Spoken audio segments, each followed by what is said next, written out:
Então vamos seguindo na nossa exposição do Evangelho de Mateus.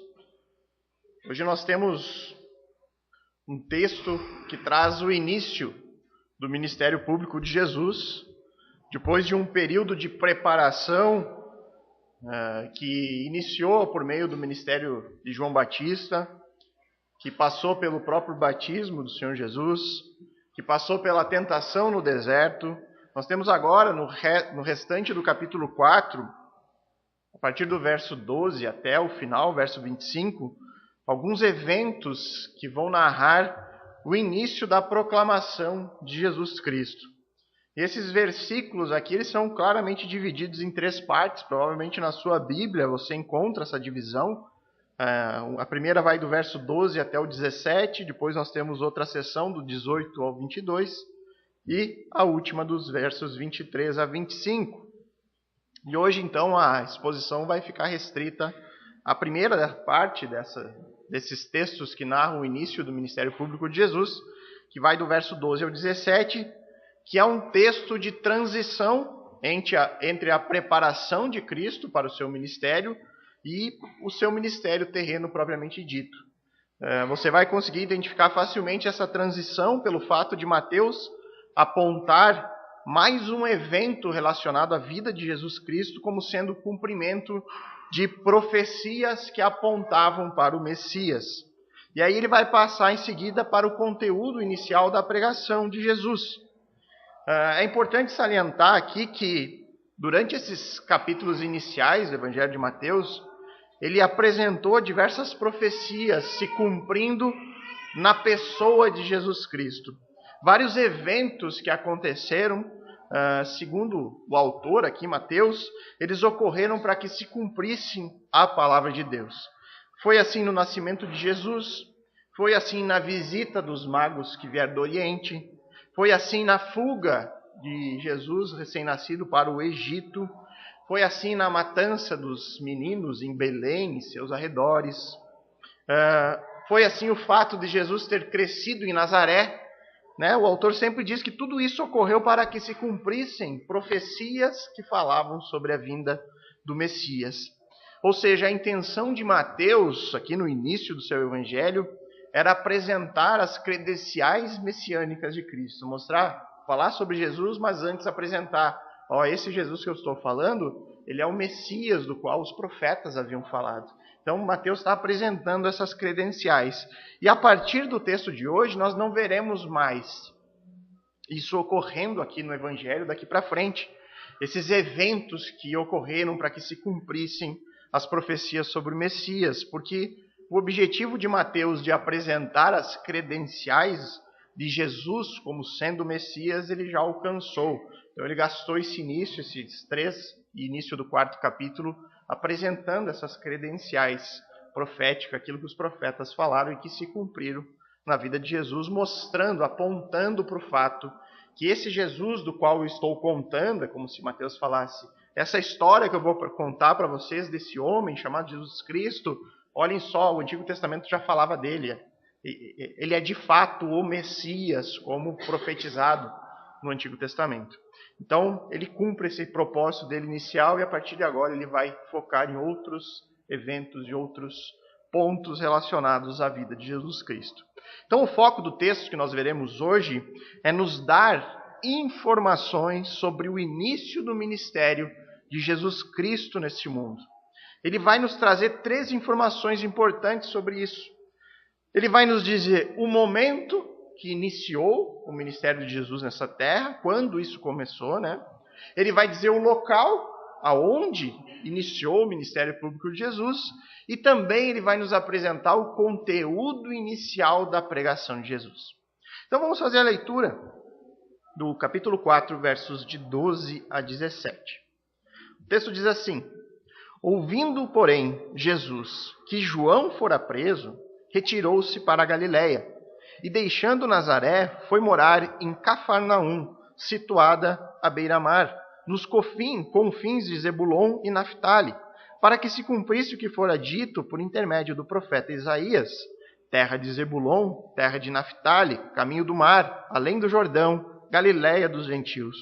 O povo que jazia em trevas viu grande luz, e aos que viviam na região e sombra da morte resplandeceu-lhes a luz. Daí por diante passou Jesus a pregar e a dizer: arrependei-vos, porque está próximo o reino dos céus. Vamos orar, irmãos, mais uma vez.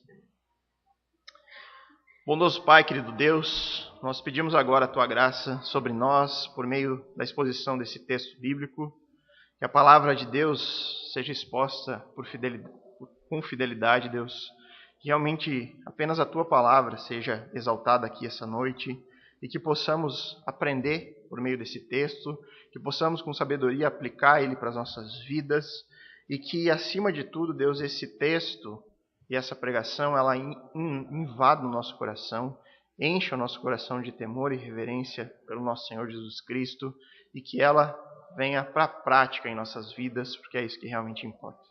Pai, obrigado, Deus, pela Tua revelação, que nós podemos toda semana estar aqui, lendo e aprendendo mais sobre ela, essa que é a verdade absoluta para as nossas vidas, é tudo aquilo que nós precisamos, Deus, para alcançar a verdadeira vida, Pai. Em nome de Cristo que nós oramos. Amém. Então vamos para a primeira informação, bastante importante que o texto nos dá acerca do ministério público de Jesus, que é quando o ministério de Jesus começou neste mundo. Essa informação nos é dada nos dois primeiros versículos, no verso 12 e 13, que diz ali: ouvindo, porém, Jesus que João fora preso, retirou-se para a Galiléia, e deixando Nazaré, foi morar em Cafarnaum, situado à beira-mar, aos confins de Zebulon e Naftali. Irmãos, ao ler o texto, ao fazer a leitura aqui do texto, talvez fique a impressão de que foi por causa da prisão de João Batista que Jesus saiu de Nazaré e se mudou para outro lugar. Talvez isso tenha acontecido por medo, já que João havia sido preso, Jesus tivesse ficado com medo de também acontecer aquilo com ele, e por algo dessa natureza, ele teria feito essa mudança de localidade. Mas o texto ele não é claro ao ponto de a gente poder afirmar que a mudança de endereço aqui de Jesus se deve certamente por esse motivo, que é por causa da prisão de João Batista, Jesus resolve sair dali e ir para outro lugar. Isso por quê, irmãos? Porque no original, na língua grega, o verbo aqui ouvir, que foi traduzido para o português, ele tem muito mais a ideia de quando Jesus ouviu sobre isso, ele resolveu se mudar. Ou seja, neste momento do tempo, quando ele recebeu essa informação, nesse período de tempo, Jesus faz essa mudança. É diferente de você dizer por que Jesus ouviu, ele tomou essa decisão. Não, foi quando ele ouviu, naquele momento do tempo. E não por aquele motivo ele resolve sair dali. E neste ponto, irmãos, quem acompanha as pregações ou lê os textos na NVT, que é uma versão bem nova e que bastante gente tem adquirido por ser fácil, ela acerta na sua tradução. Ela vai trazer o versículo já assim: quando Jesus soube que João havia sido preso, ele voltou para Galiléia. Ou seja, o momento do início do ministério público de Jesus ocorreu logo após a prisão de João Batista. Cronologicamente, irmãos, nós não temos como afirmar com exatidão quanto tempo se passou desde a tentação no deserto até esse momento onde Jesus muda de endereço. Nós não sabemos precisar quanto tempo passou do texto anterior que a gente estava lendo, no capítulo 4, a tentação de Jesus, para este momento da mudança. O que nós sabemos é que várias coisas aconteceram neste período de tempo, entre a tentação e esse texto que nós estamos vendo. João Batista, ele continuou pregando no deserto, ele continuou lá com a sua pregação, ele continuou pregando e apontando para o Messias, o Jesus Cristo. E por esse motivo havia várias pessoas que já seguiam Jesus de perto, já acompanhavam a vida dele, porque João havia já anunciado: este é aquele que nós esperamos, esse é o Messias. E não é porque Mateus diz que esse momento é o início do ministério público de Jesus, que necessariamente Jesus ficou todo esse tempo sem fazer nada. Ficou ali parado, sem nenhum tipo de ação. Se nós pegarmos O relato de Lucas, que o evangelista Lucas vai fazer sobre esse período de tempo, e isso você encontra em Lucas capítulo 4 também, sobre essa mudança de endereço.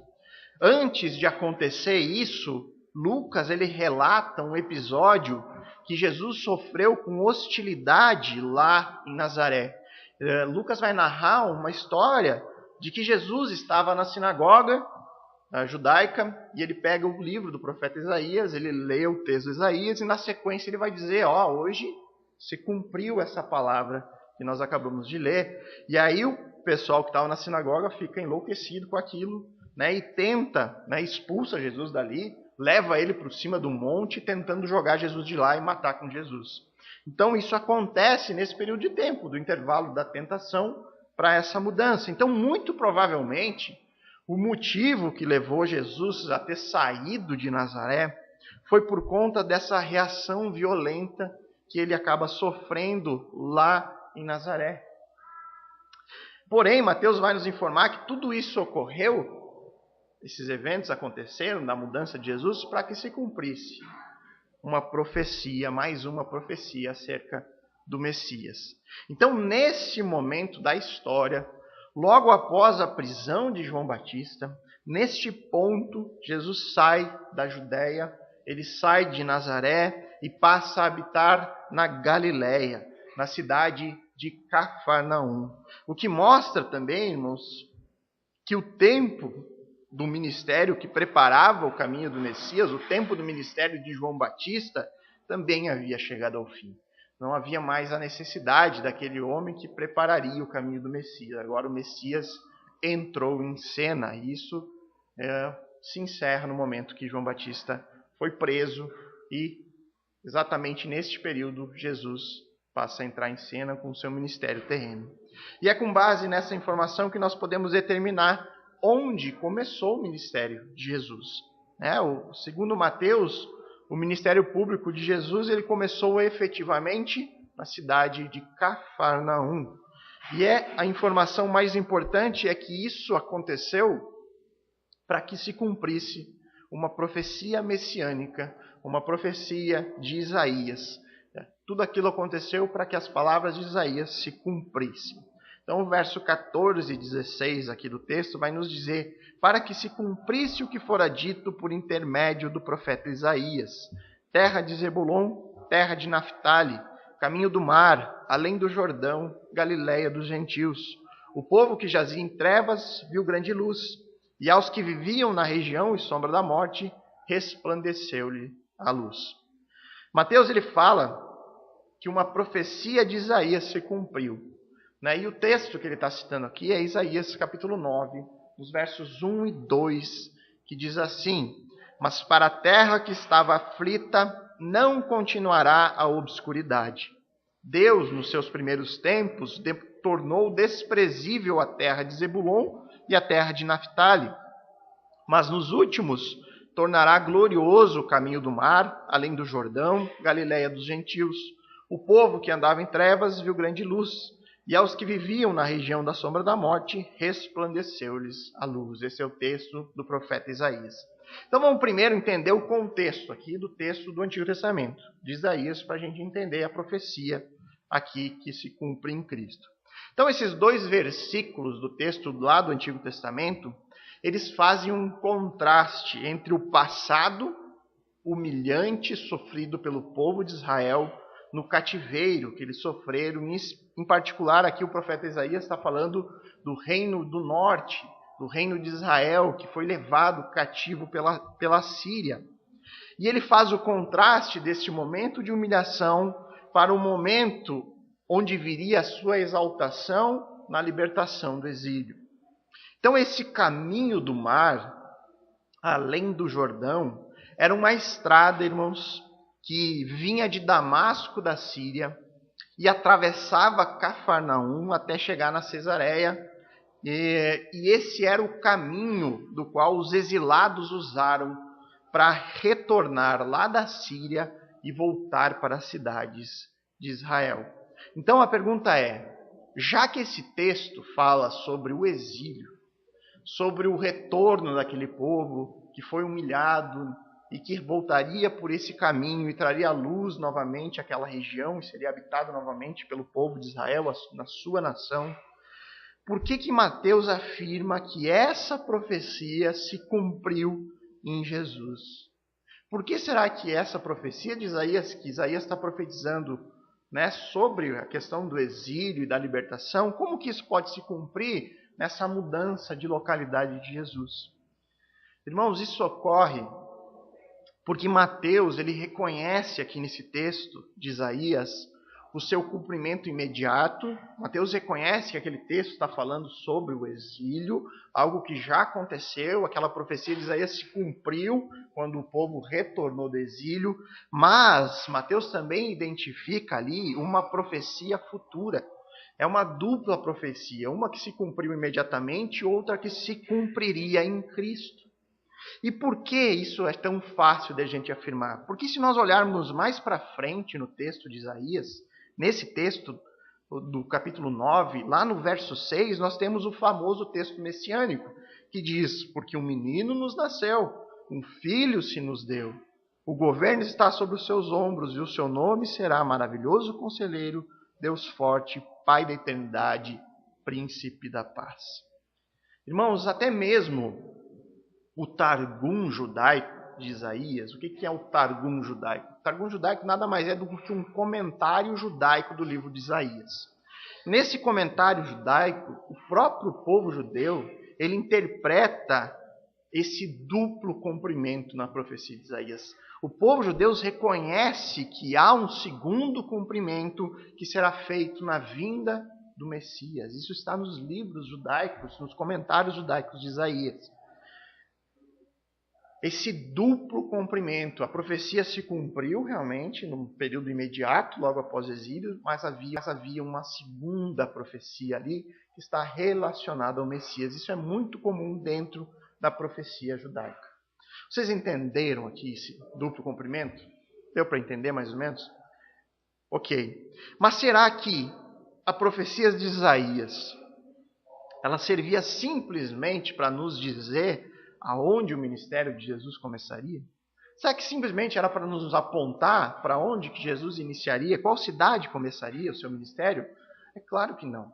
Não é apenas isso que ele está falando. O importante aqui é a informação de que Jesus foi para a Galileia dos gentios. O povo que jazia em trevas viu grande luz, e aos que viviam na região e sombra da morte resplandeceu-lhes a luz. Essa é a parte importante. Irmãos, esse caminho aqui era uma rota do qual todos os gentios passavam para entrar ou para sair de Israel. Era uma região de fronteira com diversos outros povos. Então, lembrando, irmão, quando a gente fala de gentil, é toda aquela nação que não faz parte de Israel. Todo povo que não é Israel é gentil para o judeu. Então, aquela região aqui desse caminho era extremamente povoada por povos que eram gentios. Era uma região ocupada por muito mais povo gentil do que povo judeu. Desde a época de Isaías era assim, mas muito mais no tempo de Jesus, porque essa região foi inclusive alvo de ocupação romana. Então havia muito gentil aqui nessa região onde Jesus inicia o seu ministério profético. Então o ponto principal da profecia aqui, irmãos, é um prenúncio.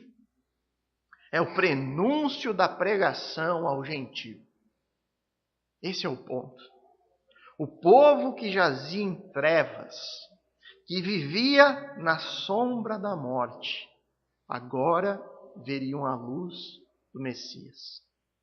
O Cristo traria bênçãos, não só para o judeu, mas para o gentio, para todas as outras nações.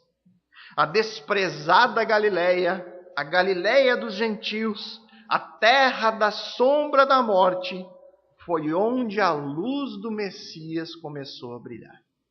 O primeiro raio de luz que o Messias emanou foi para uma região ocupada principalmente por gentios. Isso indica, irmãos, que se a luz brilhou primeiro em uma terra desprezada, a salvação, irmãos, não pode ser por méritos. Se fosse por méritos, Jesus teria ido principalmente no seu povo. Inicialmente, ele teria começado direto nos judeus, porque aquele era o povo que se achava que tinha méritos, que cumpria a lei e tudo mais. A salvação não vem por guardar a lei, mas ela vem unicamente pela graça. E pela graça, Deus decidiu no seu plano da redenção que o primeiro raio de luz brilharia sobre os gentios. Jesus não veio para salvar o justo, ele veio para salvar os pecadores. E esse ponto do evangelho da graça de Deus é extremamente importante. Nós precisamos ter sempre isso muito claro. Jesus não veio para aqueles que se acham justos. Ele veio para aqueles que reconhecem o seu pecado. E é somente assim, irmãos, que nós vamos entender o conteúdo inicial da pregação de Cristo. E qual o conteúdo que a pregação de Jesus inicia no verso 17? Daí por diante, passou Jesus a pregar e a dizer: arrependei-vos, porque está próximo o reino dos céus. Se você tem acompanhado as pregações no Evangelho de Mateus, essas palavras de Jesus não são estranhas, são bem familiares. Você deve lembrar no capítulo 3 de Mateus, que narra o ministério de João Batista, que aquele profeta de Deus que veio preparar o caminho do Messias, ele disse na sua pregação: arrependei-vos, porque está próximo o reino dos céus. João pregava essa mesma mensagem. O conteúdo inicial da pregação de Jesus é exatamente o mesmo da pregação de João Batista. Mas aí a gente se lembra que o ministério de João Batista era um ministério de preparação para o ministério messiânico. João Batista veio preparar o caminho para o Messias. E diante dessa informação, nós devemos nos perguntar: mas se João preparava o caminho para Jesus, e Jesus vem e prega a mesma coisa, as mesmas palavras, será que a mensagem em si é a mesma? Ou existe alguma alteração no conteúdo da mensagem de João para a pregação de Jesus? Lembram, irmãos, que a pregação de João Batista ela se caracterizava por um apelo ao arrependimento, né? Era um retorno à aliança, um retorno à obediência ao Senhor. Ele pregava ao povo judeu e dizia: olhem, se arrependam e voltem para a aliança. Voltem em obediência para o seu Deus. E façam isso porque o reino dos céus está próximo. E quando João diz que o reino está próximo, possui a ideia de que o reino chegou. Ele está aqui, na nossa porta. O Messias já chegou. Então, o reino dos céus está próximo no sentido de ele está aqui, batendo a nossa porta, porque o Messias já chegou. Então, irmãos, na boca de Jesus, essas mesmas palavras, exatamente iguais, elas continuam com o mesmo sentido. O mesmo sentido do arrependimento, do retorno à aliança. A única diferença que existe é que, sendo palavras ditas pelo próprio Messias, o que muda é a urgência da mensagem. A urgência ao arrependimento é ainda maior. Nós temos na pregação de Jesus o mesmo contexto da pregação de João Batista, o mesmo sentido, porém, uma urgência maior. Podem ter certeza, irmãos, os ouvintes do primeiro século, aquelas pessoas que escutaram Jesus falando isso, eles entenderam essa mensagem como um alerta para a iminência do dia do juízo.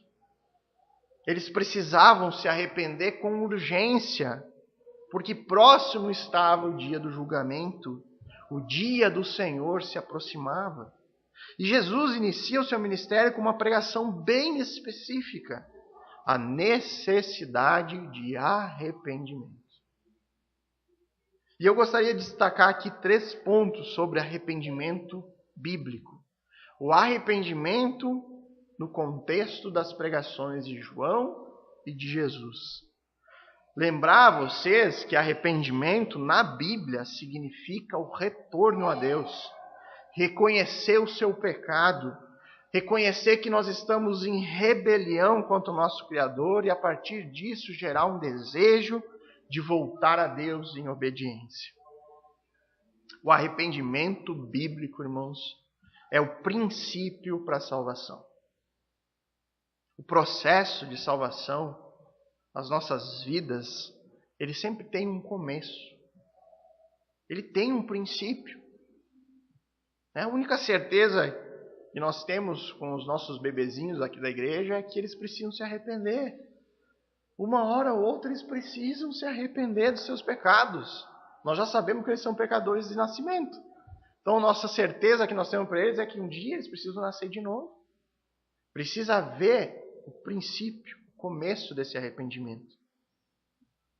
Irmãos, talvez você já tenha iniciado uma busca por Deus. E a grande maioria das pessoas que vão buscar, por Deus em uma igreja, na grande maioria das vezes começa pelo motivo errado. Eu creio que raramente alguém busca a Deus por ter reconhecido a sua condição de pecador, por ter entendido que está em rebelião contra Deus e aí vai numa igreja, eu vim aqui porque eu quero saber como que eu faço para me reconciliar com Deus, porque eu entendi o pecado. É muito raro isso. As pessoas tendem a procurar a igreja porque estão passando por algum tipo de dificuldade. Elas tendem a ir na igreja porque está enfrentando uma doença, está enfrentando algum tipo de sofrimento, perdeu algum querido da família, morreu e aí está em busca de algum tipo de consolo. Vão porque daqui a pouco não acham mais saída para a sua vida, não há mais sentido. Enfim, irmãos, as pessoas tendem a buscar na igreja uma solução para os seus problemas. As pessoas raramente entram na igreja pelo motivo certo. Elas estão buscando um tipo de redenção, um tipo de salvação. Mas os olhos estão ainda focados apenas nas coisas terrenas. Buscam uma redenção, mas para essa vida. Buscam uma salvação para os seus problemas. E novamente eu digo, não pode acontecer de alguém vir pelos motivos certos, por ter lido na Bíblia e ter entendido isso, porque Deus pode, através da palavra de Deus, fazer isso na vida de alguém. Ou pode talvez ter sido evangelizado por alguém que explicou o evangelho da maneira correta, a criação, queda, a redenção, e aí vem para a igreja já buscando aquilo, a mensagem correta.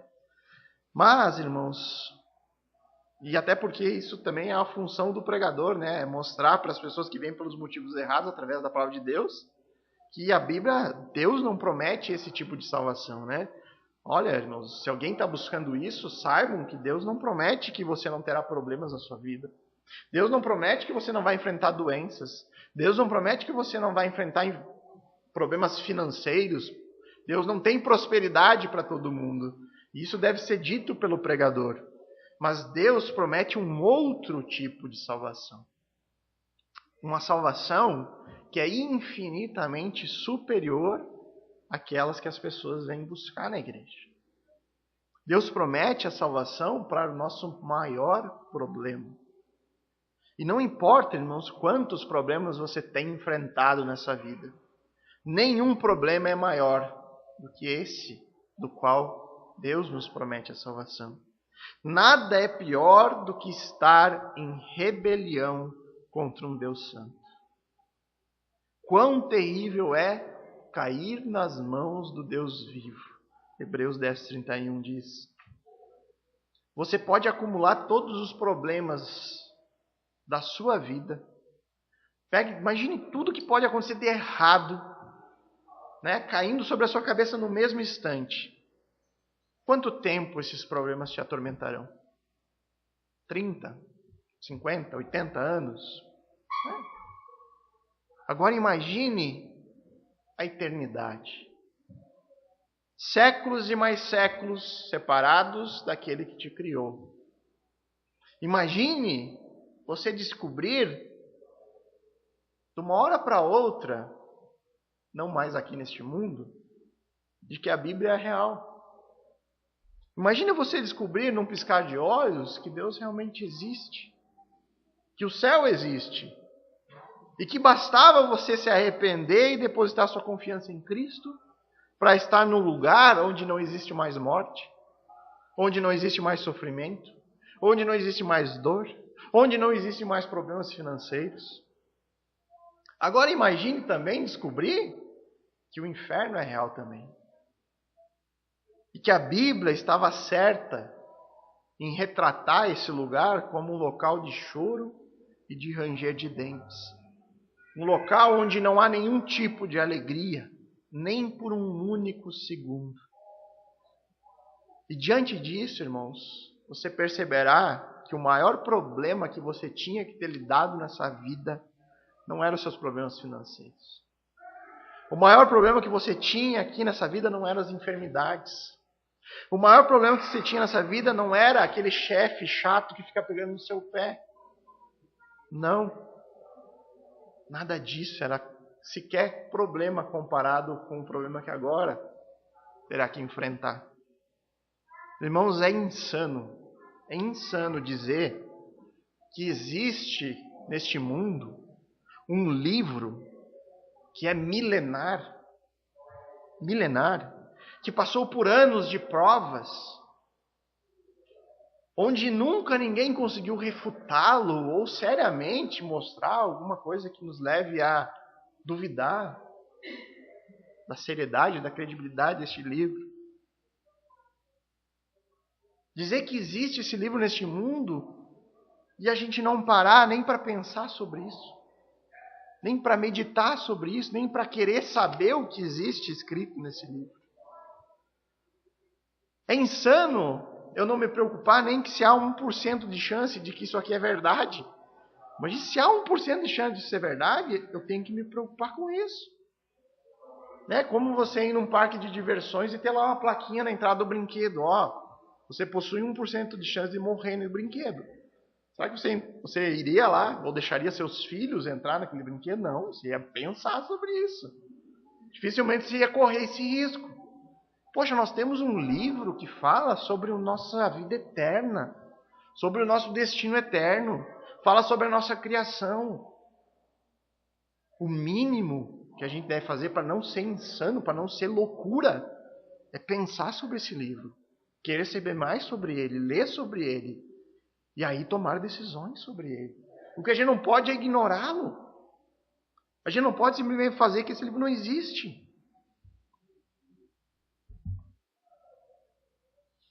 Eu tenho considerado muito esse livro, irmãos. E cada vez mais eu me convenço que tudo isso é a mais pura verdade. Esse livro revela que Deus, no seu imenso amor, nos oferece uma saída para o nosso problema. Um problema que nós mesmos criamos. Não é que, como Deus é ruim de mandar as pessoas para o inferno. Nós nos colocamos lá. Nós estamos indo por lá pela nossa própria vontade. Deus é amoroso e nos criou uma maneira de escapar disso.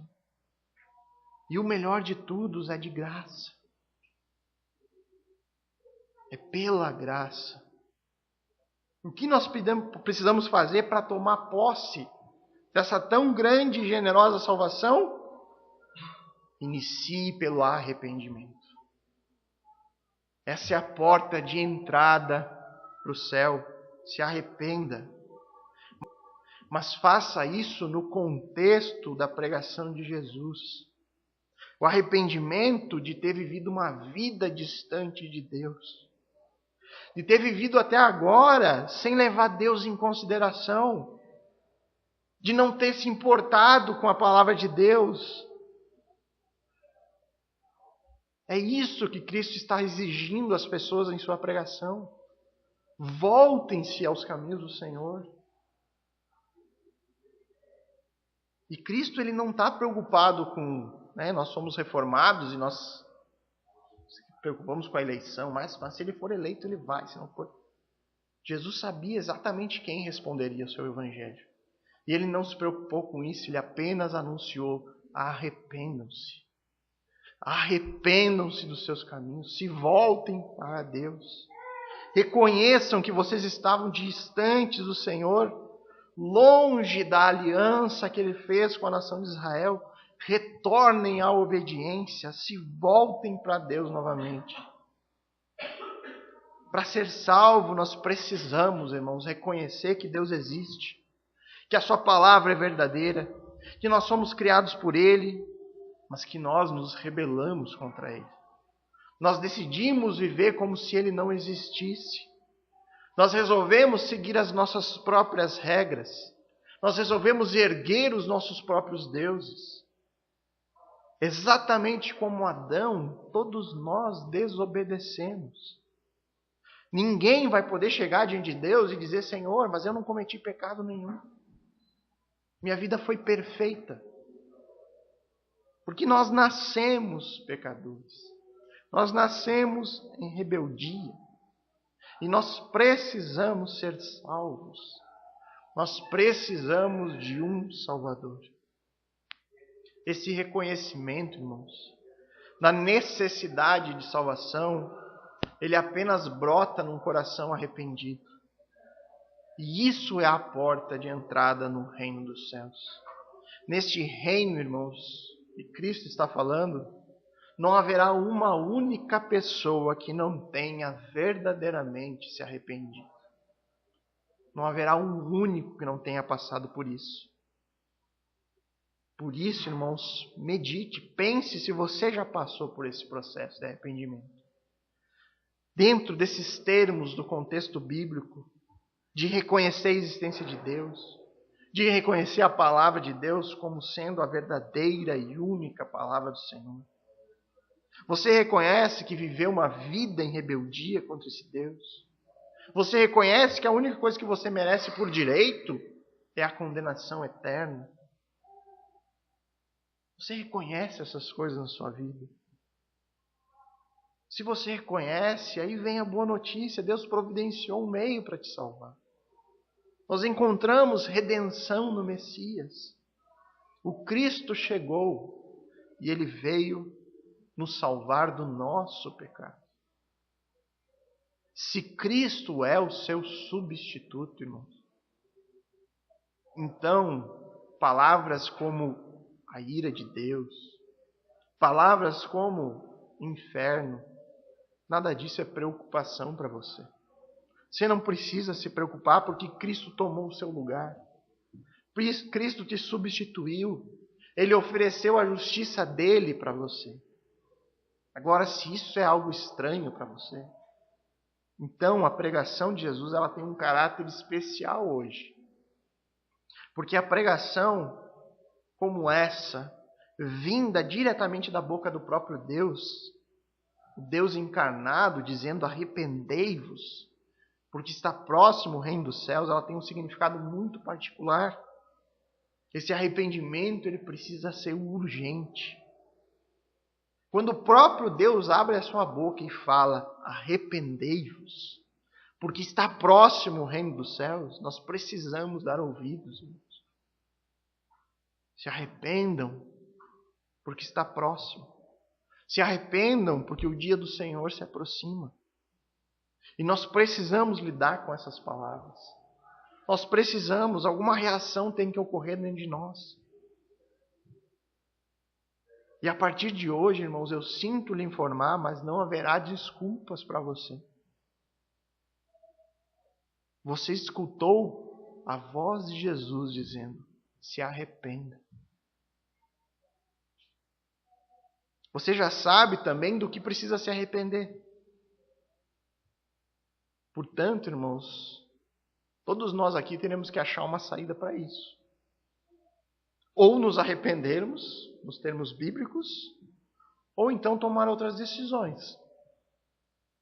Como desacreditar a palavra de Deus, afirmar que a Bíblia ela foi adulterada ao longo do tempo, que quem garante que Jesus falou isso mesmo? Né? Afinal de contas, traduções, né? Cada um tem uma tradução diferente. A culpa é de Constantino. Constantino mudou toda a Bíblia. Não estava escrito essas coisas, né? Aquela famosa escape de Constantino. Também você pode desacreditar Jesus Cristo. Ah, mas ele não é Deus realmente. Ele era apenas um bom homem, viveu neste mundo e tal, mas dizer que Cristo era o Deus encarnado, que coisa mais absurda isso. Como é que alguém pode acreditar numa coisa dessa? Uma prova para nós não acreditar em Jesus é que ele falou isso há 2000 anos atrás, dizendo que o reino estava próximo, que o reino estava chegando. E o que aconteceu? Nada mudou.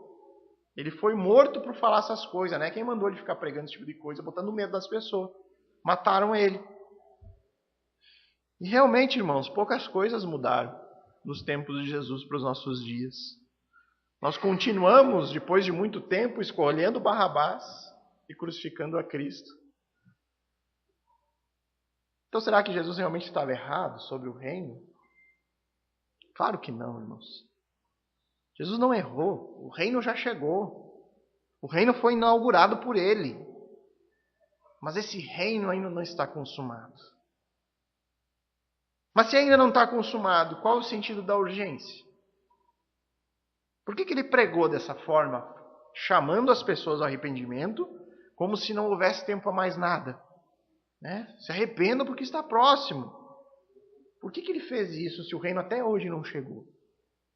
Não foi consumado, o dia do juízo ainda não chegou. Jesus fez isso por amor.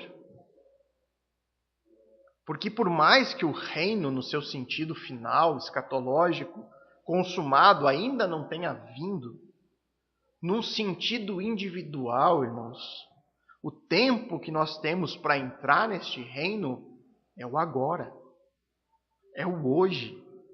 Porque individualmente nós não temos muito tempo. Inclusive, irmãos, eu tenho certeza em afirmar para vocês que vocês têm menos de um século para se arrepender. No máximo, né? Dependendo de cada um, vai diminuindo esse tempo. Né? Vamos dizer que Benjamim e Miguel têm um século ali, né? Se tudo der certo para se arrepender. Nossa ampuletinha de tempo já está ficando mirrada. Não somos tão velhos, né? Mas tudo bem. Esse é o ponto, irmãos. A verdade é que nós não podemos nem afirmar que amanhã nós teremos tempo ainda para se arrepender. Porque a gente não tem controle sobre a nossa vida. A nossa vida, como a Bíblia diz, ela é como uma neblina. Ela passa muito rápido. E as pessoas presentes nessa pregação, elas escutaram essa urgência das palavras de Jesus. Se arrependam, porque o tempo para vocês fazerem isso é agora. Façam isso antes que seja tarde. Nós jamais podemos ter pensamentos do tipo, mas amanhã eu tomo essa decisão.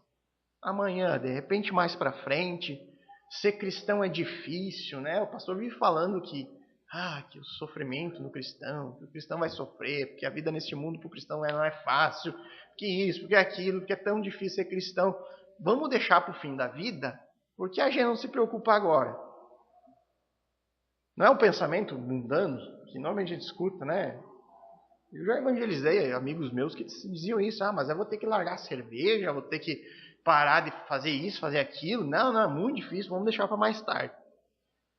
Só que essa é uma grande ilusão, irmãos. Porque se você não tomar uma decisão hoje sobre esse assunto, amanhã você também não tomará. E talvez um dia seja tarde demais. E talvez um dia você acorde naquela situação de, puxa, era tudo verdade. Pense o desespero, irmãos, de alguém que escutou o Evangelho e que recusou essa oferta graciosa. Talvez num piscar de olhos nós estejamos na frente de Deus e aí não haverá mais nada que a gente possa fazer. A pregação de Jesus era urgente nos seus dias. E ela continua sendo urgente nos nossos dias. Portanto, irmãos, como um arauto do rei, eu repito as palavras de Cristo: arrependei-vos, porque próximo está o reino dos céus. E há mais um ponto importante sobre esse assunto que eu quero destacar aqui. Não adianta apenas dizer, sim, eu me arrependo. O arrependimento precisa ser prático. Há uma grande diferença, irmãos, entre arrependimento e medo de ir para o inferno. Há uma grande diferença entre arrependimento e remorso.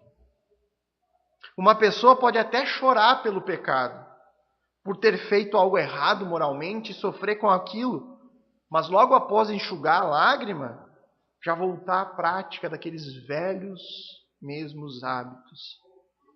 Ou nem mesmo conseguir de fato abandonar o pecado que está sofrendo.